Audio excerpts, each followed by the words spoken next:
They always thought I would disappear quietly, that I would age into irrelevance, clinging to excuses, borrowing sympathy, living small enough not to bother anyone. It was convenient for them to believe that, because it justified everything they took. Their assumptions weren't accidental, they were investments. Every dismissive look, every patronizing smile, every whispered plan about what would happen when he's gone was built on the certainty that I would never outgrow the role they assigned me. And for a long time, I let them think they were right. I learned early that greed reveals itself fastest when it believes it has already won. I watched them circle closer, their concern thinly disguised, their questions framed as care but sharpened by calculation. They didn't ask how I was doing because they cared. They asked to estimate timelines, to measure decline, to prepare. I played the part perfectly, because there is power in being underestimated, and there is clarity in watching people expose who they truly are when they think the ending is written. What they never understood was that my silence wasn't surrender. It was construction. While they debated what scraps might be left, I was quietly assembling something they couldn't see, something they never imagined I was capable of building. I learned how systems really work, not the surface-level rules recited in polite conversations, but the deeper mechanics hidden behind paperwork, delays, and plausible deniability. I learned patience, because desperation is expensive and haste leaves fingerprints. I learned restraint, because the loudest people are always the first ones noticed and the first ones stopped. And most importantly, I learned that wealth doesn't announce itself until it's already untouchable. Every move I made was designed to look like stagnation to anyone watching casually. The less impressive I appeared, the safer I became. They mistook my frugality for failure, my privacy for shame, my distance for weakness. They didn't see the nights spent studying contracts, the mornings spent negotiating across time zones, the years spent letting compounding do what emotions never could. They saw what they wanted to see because it aligned with their hunger. Greed is lazy like that. It prefers comforting narratives over inconvenient truths. When they talked about me behind closed doors, they spoke with certainty, with plans layered on top of assumptions, with an ease that only comes when you believe someone else's future is yours to manage. I listened when they thought I wasn't listening. I remembered every word, not out of spite, but out of discipline. Memory sharpens strategy. The irony is that I never set out to prove them wrong. I set out to make myself free. The reveal wasn't planned as revenge, it was inevitable consequence. When you build quietly and correctly, there comes a moment when concealment becomes unnecessary. The offshore account wasn't a secret born of fear, it was a tool born of foresight. Diversification, protection, leverage, distance from unstable hands. It was never about hiding money from the world, but about placing it beyond the reach of people who believed entitlement was the same as inheritance. I didn't flaunt it because flaunting invites interference. I didn't disclose it because disclosure invites negotiation. Silence invited nothing, and that was exactly the point. Their greed sharpened as my supposed decline continued. They began to speak more openly, less carefully. Suggestions turned into expectations. Expectations turned into demands wrapped in concern. They offered help that came with conditions, advice that came with strings, support that required access. Each offer confirmed what I already knew. They weren't worried about me, they were worried about missing out. They had written a story where my ending served their beginning, and any deviation from that threatened their plans. Still, I waited. Because the moment you reveal too early, you give people time to adapt, to reshape their masks, to pretend they were always on your side. The day everything shifted wasn't dramatic on the surface. No raised voices, no slammed doors, no cinematic confrontation. Just a conversation that drifted too far, a demand made too confidently, an assumption spoken aloud that should have remained hidden. That was the moment I realized concealment had finished its job. The structure was complete. The foundation was solid. The system no longer required invisibility, so I stopped deflecting. I stopped minimizing. I answered a question honestly for the first time and watched the air change. Greed has a sound when it cracks. It's the pause between words, the recalculation behind the eyes, the sudden interest where there was once indifference. They asked questions they couldn't hide. How long had this been happening? Why hadn't they known? What did this mean? Their concern evaporated, replaced by urgency, by the instinctive reach of people who believe proximity equals entitlement. I didn't raise my voice or explain myself. I didn't justify the choices that protected me from them. I simply stated facts calmly, precisely, without apology. The account existed. It was substantial. It was structured in a way that excluded interference. And it was never meant to be shared. The silence afterward was heavier than any argument. In that silence, their assumptions collapsed. Their plans dissolved. Their greed, exposed too late to disguise itself, had nowhere to go. They tried to recover quickly, as people do when a narrative they relied on suddenly betrays them. Smiles reappeared, softer voices, jokes meant to reset the tone. But once greed is seen clearly, it can't be unseen. I noticed how they leaned forward now, how their questions became technical, how their memory of past kindnesses improved dramatically. They spoke about family, about loyalty, about how success should be shared, as if principles only become important when they are profitable. I listened the same way I always had, quietly, attentively, without reacting. The difference was that this time, I didn't need to pretend I believed them. The reveal had done its work. It had stripped the conversation down to its truth, and that truth was uncomfortable for everyone except me. What surprised them most wasn't the money itself, but the way it changed nothing about my behavior. I didn't celebrate, didn't threaten, didn't bargain. I didn't seek approval or fear disapproval. Wealth, when built correctly, doesn't inflate the ego, it stabilizes it. I was calm because the outcome no longer depended on their reactions. They asked what I planned to do next, clearly hoping the answer would include them. I told them I planned to continue exactly as I had been. Quietly. Independently, without explanation. That answer unsettled them more than any display of arrogance could have. They were prepared to negotiate power, not irrelevance. Over the following weeks, their strategies shifted. Some tried guilt, reminding me of imagined sacrifices they had made, rewriting history to cast themselves as supporters rather than spectators. Others tried flattery, praising traits they once mocked, suddenly impressed by the discipline they had previously dismissed as limitation. A few attempted intimidation, hinting at legal complexities, moral obligations, potential consequences of not doing the right thing. Each approach revealed the same underlying belief, that my success required their permission to exist. It didn't. That realization was the true fracture, deeper than any financial divide. They weren't upset that I had money. They were upset that I had autonomy. I began to understand something important during that period. Greed doesn't just want resources, it wants leverage. It wants influence over decisions, narratives, futures. By building outside their field of vision, I hadn't just accumulated wealth, I had denied them leverage. That denial felt to them like betrayal. Not because I had promised them anything, but because they had promised themselves access. The offshore structure was merely the physical representation of a boundary they hadn't believed I was capable of enforcing. They framed it as secrecy, as deception, as distance. I framed it as survival, as clarity, as earned privacy. The conversations grew colder. Invitations stopped arriving. Concern vanished entirely. In its place was something more honest, resentment. They spoke less to me and more about me, crafting stories that preserved their self-image while explaining their exclusion. I was ungrateful. I had changed. I thought I was better than everyone else. None of it mattered.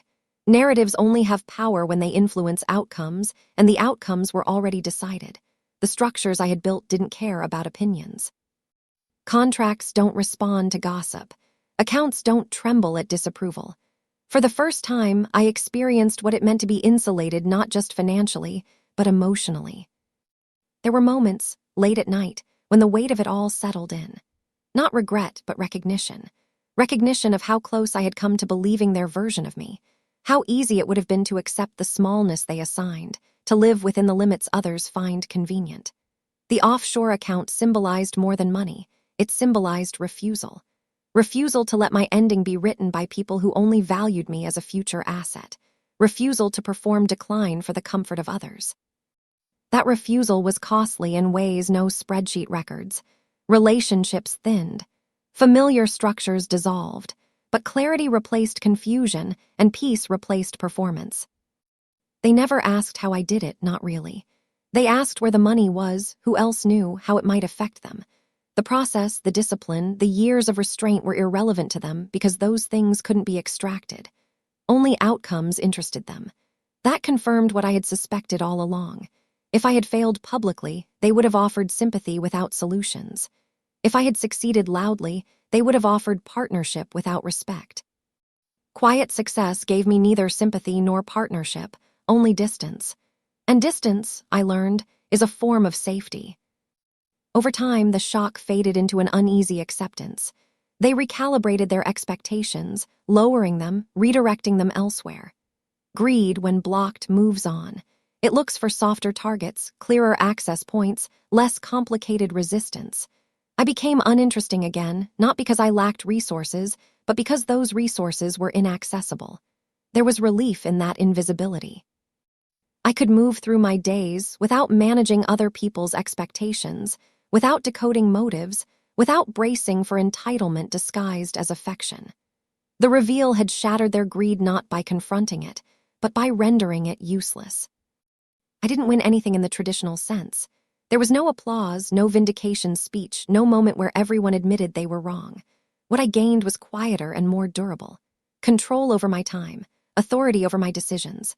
The knowledge that my future was no longer a shared project open to unsolicited input. That knowledge settled into me slowly, reshaping how I moved, how I spoke, how I planned. I stopped explaining myself altogether. I stopped justifying boundaries. I stopped shrinking to fit assumptions. And in that stopping, I found a version of wealth that can't be measured, only protected. Distance changes perspective. Once the noise faded, I could see the entire situation with an objectivity that wasn't possible before.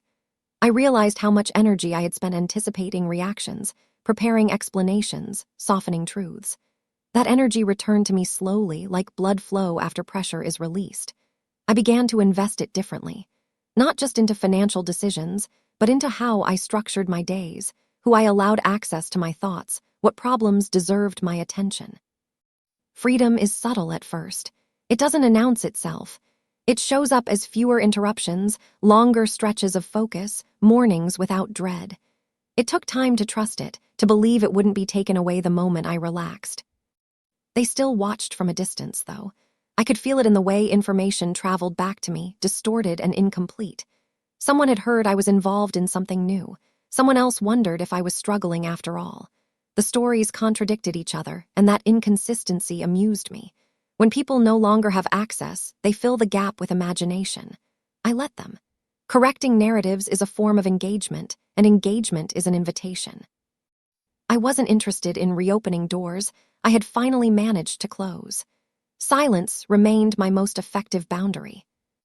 What they never grasped was that the offshore account wasn't the peak of the story. It was the midpoint, the foundation that allowed everything else to be built without interference.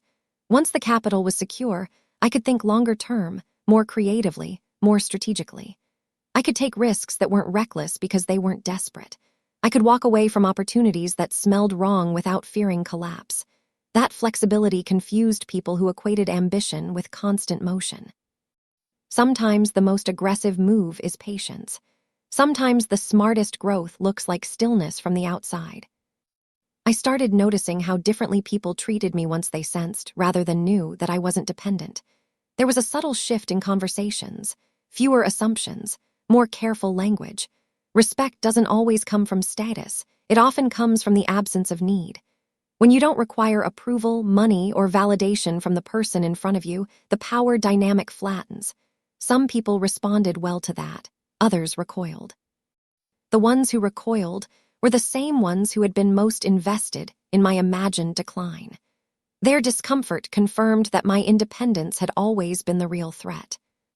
There were moments when I considered explaining myself fully, laying out the years of work, the reasons behind every decision, the quiet sacrifices that made the outcome possible. Not for them, but for the sake of narrative completeness. I abandoned the idea quickly. Explanation implies obligation. It suggests that understanding must be mutual for choices to be valid. I no longer believed that. My life didn't require consensus. It required coherence. As long as my actions aligned with my values and protected my future, they were sufficient. Everything else was commentary. I became more selective about the stories I told myself as well.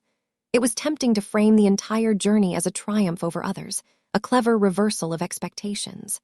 That framing felt satisfying in short bursts, but it anchored my identity to people I no longer wanted to orbit. I reframed it instead as alignment. I had aligned my actions with reality rather than perception, with systems rather than sentiments, with long-term security rather than short-term approval. That alignment didn't need antagonists to make sense. It stood on its own. The greed they carried didn't disappear. It simply lost its target. I could see it surface in new contexts, directed at new opportunities, new people. It was almost educational to observe it from a distance, no longer personal, no longer threatening. Greed follows patterns. It accelerates when unchecked, disguises itself when challenged, and withdraws when boundaries are enforced consistently. Watching that cycle play out without being part of it reinforced every choice I had made. I hadn't been paranoid. I had been precise. There was also grief, though, not for what I lost materially, but for what was never real to begin with. The idea of unconditional support, the fantasy of shared success. Letting go of those illusions felt like mourning something abstract but deeply ingrained. I allowed myself to feel it without dramatizing it. Grief, like wealth, settles better when handled quietly. Over time, it transformed into discernment. I became better at recognizing sincerity, better at spotting transactions disguised as relationships. That skill paid dividends no account statement could reflect. As the months turned into years, the story stabilized. There was no final twist, no unexpected collapse, no apology tour, just continuity, stability, a life that made sense to me even if it confused others. I stopped measuring progress by external reactions and started measuring it by internal consistency.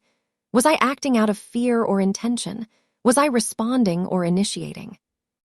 Those questions replaced the old metrics, and they led to decisions that felt lighter, cleaner, more sustainable. The assumption that I would die poor had been convenient fiction. Its collapse revealed more about those who believed it than about me. Their greed shattered not because I confronted it, but because I outgrew its reach. And in doing so, I learned that the most powerful response to being underestimated isn't proving others wrong. It's building a life so insulated, so intentional, that their assumptions become irrelevant noise fading into the background of a future they no longer get to influence. Once irrelevance sets in, something unexpected happens. The space it leaves behind doesn't stay empty for long. It fills with possibility. I began to notice how much of my earlier ambition had been reactive, shaped by resistance rather than desire. I had been proving, avoiding, countering. Now there was nothing left to push against. The absence of opposition forced a deeper question. What did I actually want, stripped of contrast? That question was harder than any negotiation I had ever conducted, because it required honesty without an audience. No one was watching closely anymore. The performance was over. I experimented quietly. New ventures, new routines, new ways of structuring my time. Some worked, some didn't. Failure felt different now. It was informational rather than threatening. When something collapsed, it didn't endanger my identity or my security. It simply revealed a boundary, a miscalculation, a lesson. That changed how I approached risk. I wasn't reckless, but I was no longer cautious for the sake of appearance. I didn't need wins to be visible to be real. I didn't need losses to be hidden to be survivable. Occasionally, someone from the past would reappear, usually under the guise of coincidence. A message checking in. A chance encounter framed as fate. The conversations followed predictable arcs. Curiosity masked as nostalgia. Compliments that circled back to opportunity. I met them with politeness and brevity, not out of spite but out of clarity. Access, once restricted, doesn't need to be defended aggressively. It simply needs to remain closed. Most people sense that quickly and retreat. A few test the boundary. None succeed. I became more deliberate about where I place trust. Not everyone deserves proximity to your plans. Not everyone benefits from knowing your next move. Transparency is often celebrated as virtue, but discernment is the real skill. I shared selectively, investing in relationships that demonstrated reciprocity rather than appetite. Those relationships grew slowly, organically, without the urgency that had once characterized my interactions. There was no rush. Time was no longer something I was trying to outrun. The offshore account continued to do its quiet work in the background. It didn't demand attention. It didn't fluctuate emotionally. It simply existed, compounding, stabilizing, insulating. It had become ordinary to me, which I understood was the true marker of success. Extraordinary things eventually become infrastructure if they are built correctly. They fade into the background of daily life, supporting without distracting. That was what I had wanted all along, even before I could articulate it. Looking back, I could see how their greed had functioned as an unintended catalyst. If they hadn't been so transparent in their assumptions, so careless in their entitlement, I might have revealed myself sooner. I might have compromised boundaries out of misplaced loyalty or fear of conflict. Their overconfidence gave me time. Their impatience gave me information. In that sense, they contributed to the outcome they resented most, not intentionally, but inevitably. Greed accelerates its own exclusion. There is a temptation, when telling a story like this, to frame it as a cautionary tale for others, to extract lessons, to issue warnings, to position oneself as an example. I resist that impulse. Stories lose their power when they are reduced to instruction. What matters isn't that others learn from my choices, but that I learned from them. The value was personal before it was universal. Anyone seeking formulas will miss the point entirely. The process cannot be copied, only understood. I don't know what they tell themselves now. Perhaps they've revised the story to protect their pride. Perhaps they've forgotten me entirely. Both outcomes are acceptable. Closure doesn't require consensus. It requires acceptance. I accepted that I was never meant to be part of their plans, just as they were never meant to be part of mine. Once that acceptance settled, resentment lost its grip. Indifference took its place, and indifference is far more peaceful. The most profound change wasn't external. It was internal calibration. I stopped overvaluing approval and undervaluing autonomy. I stopped mistaking attention for respect. I stopped assuming that proximity implied goodwill. These shifts were subtle, almost imperceptible day to day, but over time they reshaped everything. Decisions became simpler. Relationships became cleaner. The mental noise that once accompanied every choice gradually dissipated. When I think about the assumption that I would die poor, it no longer stings. It feels like a misunderstanding from another lifetime. Poverty isn't just the absence of money, it's the absence of options. I have options now. Not infinite ones, but sufficient ones. Enough to choose deliberately rather than reactively. Enough to walk away when something feels wrong. Enough to remain silent when speaking would complicate rather than clarify. That sufficiency is the quiet luxury most people never notice because they're too busy chasing symbols. The reveal shattered their greed because it revealed something they couldn't negotiate with: permanence. Not permanence of wealth, which fluctuates, but permanence of structure. Systems endure longer than emotions. Boundaries outlast intentions. Once those were in place, their hunger had nowhere to attach. It slid off, leaving behind only its outline, a shadow of what it once hoped to consume. And in that shadow, I continued forward, not triumphant, not vindicated, just free to build whatever came next without spectators waiting for me to fail. I've learned that freedom isn't a moment, it's a process. It isn't granted by anyone, earned in a single stroke, or verified by applause. It accumulates quietly, almost invisibly, through consistent decisions that prioritize clarity, autonomy, and foresight. My offshore account was a tool, yes, but it was only part of a broader architecture of independence. The true wealth wasn't the numbers, it was the structure those numbers enabled. The ability to act without fear, to plan without interference, to exist outside of expectations and entitlement. That architecture reshaped every interaction, every choice, every day, until the person I presented to the world was no longer defined by assumptions, but by deliberate design. People assume you will conform because it is easier to predict. They assume you will stumble because it comforts them. They assume scarcity will define you because that's how they operate. I never contradicted those assumptions outright. I worked around them. I let them think what they wanted, act as they wished, organize their narratives without interference. Meanwhile, I built quietly, measured precisely, and waited for the point when their assumptions would no longer hold. Timing is everything. Reveal too early and people adapt. Reveal too late and the message is lost. I revealed at exactly the right moment, not out of vindictiveness, but out of inevitability. The truth was ready, and they were. The reactions were instantaneous, yet powerless. Greed flared, recalculation began, entitlement strained against boundaries that had been solid for years. Their shock wasn't just about money, it was about recognition. Recognition that control had shifted, that assumptions were no longer anchors, that the story they had been telling themselves about me was obsolete. The moment you become untouchable in ways that matter most to others, their perspective shifts from confidence to confusion. They can no longer influence the outcome, only speculate about it. That's the difference between perception and reality. One can be shaped, the other endures. I won't claim there was joy in their discomfort. That would be petty. The satisfaction wasn't external, it was internal. It was the quiet acknowledgement that I had been right about the possibilities, right about the patience, right about the architecture of freedom. Every day leading up to the reveal had been a rehearsal for this reality, every small choice a brick in a structure no one else could touch. It's a strange relief to find out that what you've been building in silence not only endures, but protects. Endurance is far more satisfying than spectacle. From that vantage, everything became clearer.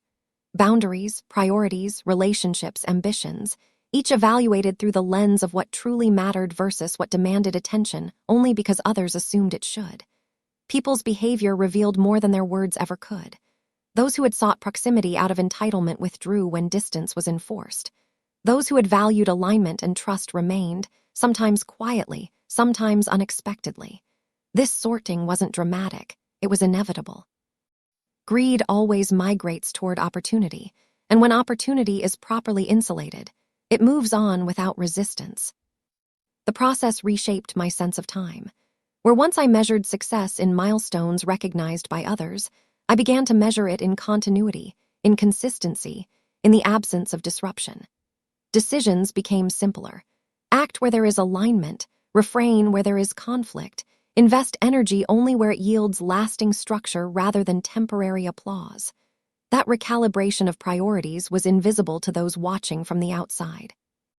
They saw only the continued quietness, the lack of reaction, the absence of explanation. That quietness became my power. It was misunderstood, underestimated, and therefore unchallenged. I reflected on how greed operates in layers. Surface greed demands immediate satisfaction, visible control, access to outcomes. Deeper greed thrives on influence, narrative control, and the ability to shape trajectories. The reveal of my offshore account struck at both layers simultaneously. Immediate access was denied, influence evaporated, narrative control was removed. What remained was a stark, uncomfortable truth. Autonomy cannot be bargained with, manipulated, or coerced. It can only be built and maintained, quietly, deliberately, consistently. There were moments of introspection that no one witnessed, nights when I considered what it had cost to achieve this equilibrium. Relationships lost, illusions abandoned, expectations recalibrated. It wasn't regret exactly, but awareness. Freedom is rarely free in the emotional sense. It requires sacrifice, strategic restraint, and a willingness to exist without validation. But the payoff is profound. You operate on your own terms, and in doing so, you discover the difference between control and spectacle, between stability and performance, between real influence and temporary attention. Now, when I look back at their assumptions, I don't feel the need to correct or confront. The story has told itself, through their own reactions, through the structures I put in place, through the unalterable logic of cause and consequence. They believed I would die poor. That belief shaped their behavior, revealed their motives, and ultimately gave me the space to act freely. Their greed was not destroyed by confrontation, threat, or retaliation. It was neutralized by foresight, precision, and the deliberate architecture of independence. That is the lesson embedded in every calculated decision I made. Predict, plan, and place yourself beyond reach. Everything else becomes commentary. The final revelation was simple. True wealth is as much about invisibility as it is about accumulation. Visibility invites interference. Noise invites miscalculation. Silence, paired with structure, yields freedom. The offshore account was not the end, It was a symbol of principle, a tangible manifestation of discipline, patience, and foresight. It didn't make me untouchable. It made the consequences of interference predictable, manageable, and ultimately irrelevant. That predictability allowed me to act without fear, plan without compromise, and exist without external control. They assumed they understood me. They assumed they knew the trajectory. They assumed scarcity defined my life. They assumed entitlement granted them access. Every assumption, every belief, every expectation crumbled under the weight of preparation, patience, and structure. The lesson is not vengeance, not pride, not spectacle. The lesson is inevitability. Build systems, protect your autonomy, respect your own timelines, and let assumptions collapse under the truth you've quietly created. That is how you ensure that greed, when it arrives, has nowhere to settle and nothing to consume.